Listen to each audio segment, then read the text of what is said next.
السلام علیکم ورحمۃ اللہ وبرکاتہ۔ اگر آپ چاہتے ہیں کہ اللہ تعالیٰ آپ کے گناہ معاف فرمائے، رزق میں برکت عطا فرمائے، پریشانیاں آسان فرمائے اور دل کو سکون دے تو آج کی یہ مختصر ویڈیو آخر تک ضرور دیکھیں۔ آج ہم جانیں گے استغفار کی 7 عظیم فضیلتیں۔ یہ فضیلتیں بتانے سے پہلے آپ کو بتا دوں کہ اگر آپ ہماری اجتماعی دعا میں شامل ہونا چاہتے ہیں تو اپنا نام کمنٹ میں ضرور لکھیں اور چینل کو سبسکرائب کر لیں۔ استغفر اللہ صرف ایک جملہ نہیں بلکہ اللہ تعالیٰ سے معافی مانگنے کا بہترین ذریعہ ہے۔ نمبر 1، گناہوں کی معافی۔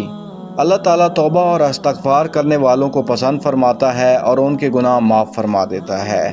نمبر 2، رزق میں برکت۔ قرآن مجید میں حضرت نوح علیہ السلام نے اپنی قوم سے فرمایا کہ اپنے رب سے استغفار کرو اور تم پر خوب بارش برسائے گا، مال اور اولاد میں اضافہ فرمائے گا۔ نمبر 3، پریشانیوں میں آسانی۔ جب بندہ سچے دل سے استغفار کرتا ہے تو اللہ تعالیٰ اس کے لیے آسانیاں پیدا فرماتا ہے اور مشکلات سے نکلنے کا راستہ بناتا ہے۔ نمبر 4، دل کا سکون۔ اللہ کا ذکر اور استغفار دلوں کو اطمینان بخشتا ہے اور انسان کو اپنے رب کے قریب کرتا ہے۔ نمبر 5، رحمت الہی۔ استغفار اللہ کی رحمت حاصل کرنے کے اہم اسباب میں سے ایک ہے۔ نمبر 6، دعا کی قبولیت کی امید۔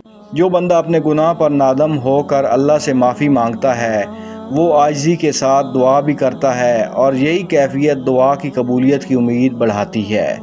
نمبر 7، بہترین روزانہ کا عمل۔ صرف چند منٹ روزانہ استغفار کرنے کی عادت انسان کو اللہ کی یاد سے جوڑے رکھتی ہے اور اس کی روحانی زندگی بہتر بناتی ہے۔